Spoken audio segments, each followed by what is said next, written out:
This is a reading from Modern Saints by Anne Ball. 9. Francis Selos. Servant of God Francis X. Selos, C.SSR. Francis Xavier Selos, 1819 till 1867. Born in Bavaria, died in the United States at the age of 48. Once upon a time in the United States of America, two saints lived at the same rectory in Pittsburgh, Pennsylvania. An unlikely story? The Catholic Church has already canonized the pastor of St. Philomena's parish, Father John Newman. Father Selos was his assistant. Francis Xavier Selos was born January 11th, 1819 in Füssen, Germany. His family were devout Catholics who enjoyed a moderately good standard of living from their father's labor as a tailor. Francis is remembered as a happy, gentle, and devout child. In addition, he enjoyed playing pranks on family and friends alike. On carnival days in Füssen, the children wore masks and paraded through the village, playing tricks on the townspeople. On one occasion, young Francis donned his father's best frock coat and hat and joined in the fun amid the laughter of his friends at the sight of the little boy in the big clothes. The children laughed so hard that Francis's father came to investigate and rescued his wedding clothes. Francis attended 6 years of grammar school in his hometown and later attended St. Stephen's Academy in Augsburg and the University of Munich from his early teens. He wanted to become a priest, and the pastor of his local parish was helpful in getting benefactors and a scholarship to help him with the cost of his education. All his life, 3 words could describe the constant personality of Father Selos: cheerful, gentle, and charitable. He once gave the following words of advice to a young priest, advice which he himself followed faithfully. He said, "The priest who is rough with the people does injury both to himself and to others. Thousands reject the church and perish in eternity simply because they have been badly treated by a priest." In 1842, Francis read a plea for help for the Germans in the United States. He applied for admission to the Redemptorist order, was accepted, and was sent to Baltimore. Throughout his life, Francis was a loving person. In return, he was well loved by his family, his friends, and all who came under his influence.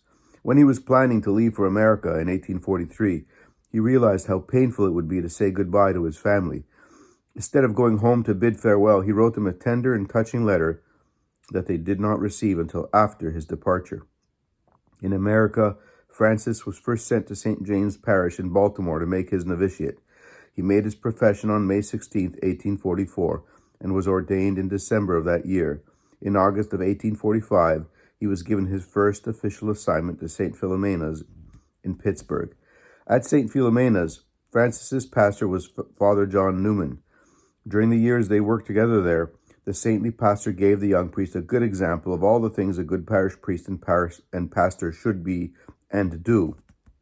At first, Father Selos had a good bit of difficulty preaching in English. After one of his first sermons, an old woman remarked that she had understood very little of what he had said, but added that it did her good to see him struggle so hard. Later, his preaching became so outstanding that people would walk miles to hear a mission preached by him. In Pittsburgh, there was much anti-Catholic feeling. The fires of distrust were fanned by such radical groups as the Know Nothing Party. On one occasion, a non-Catholic lured Father Selos to his house by telling him that his Catholic wife was very ill. When the unsuspecting priest arrived in the house, the man beat him almost unconscious. Later, some staunch Catholics heard of the attack, although Father Selos had not mentioned it. They wanted to have the man arrested, but Father Selos would not allow it. In 1851, Father Selos was designated pastor. His example of faithfulness to his duties and his loving nature endeared him to all who knew him and inspired them to live better lives. He was available to all his parishioners for help, and he took special delight in visiting with the school children. His reputation for sanctity began to be spoken about, and his wise counsel was particularly noticed.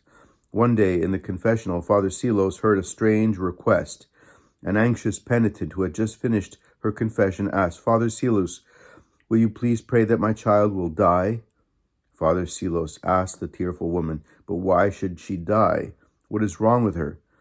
After the woman talked for a few minutes, Father Selos said, "That is epilepsy." When he When he asked why the woman had not told him this, she replied that the doctors had told her to keep the young girl's malady a secret and not to send her to school. Father Silos then requested that the little girl be brought to him. After talking to her a while, he took the girl and her mother to the altar of the Blessed Virgin, where he placed his hands on her head and prayed over her. Afterwards, he told her mother that the child had been cured by God and to keep silent about the whole affair, but to send her to school to continue her education. Another time, a crippled man came to the rectory and asked Father Silos to cure him. "My good man, I'm no doctor. I cannot cure you," replied the priest. The man answered, "I'm not leaving until you cure me." And with that, he threw his crutches out the window. Impressed by the man's faith, Father Silos read to him from the Bible and blessed him. When the man was able to stand alone, Father Silos gave complete credit to God.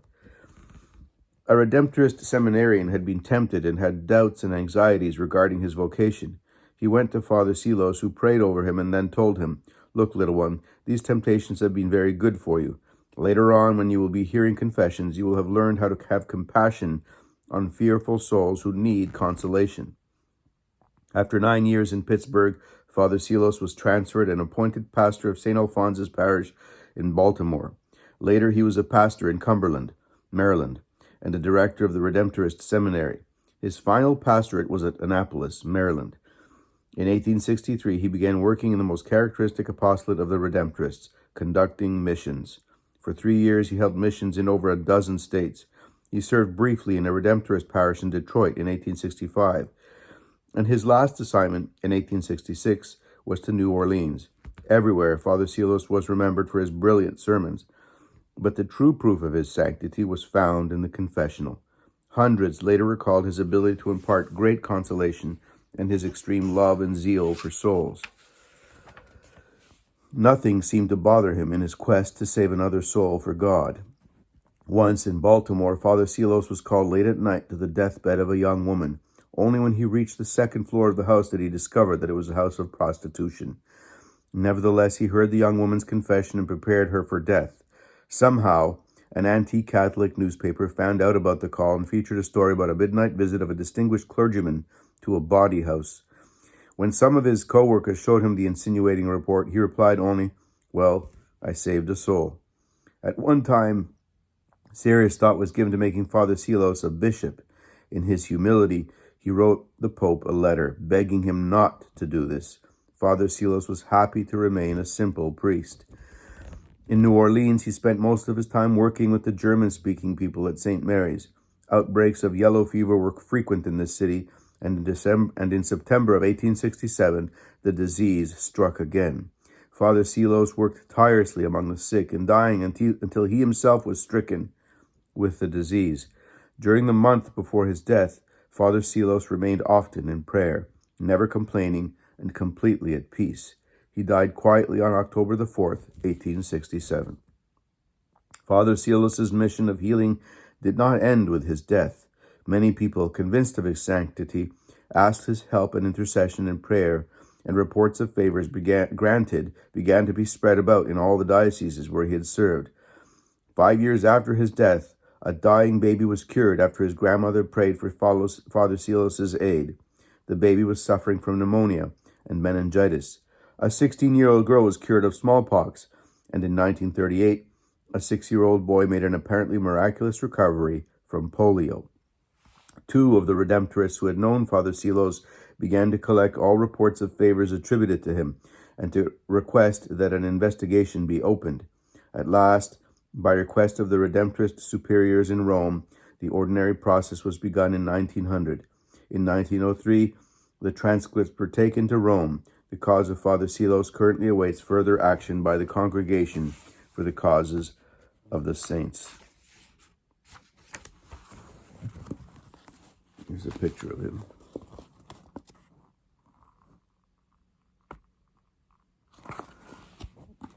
And it says in the caption, "Father Francis Silos, saintly Redemptorist priest. A crippled man once came to the rectory, threw his crutches out the window, and refused to leave without a cure. Father Silos blessed him and read to him from the Bible.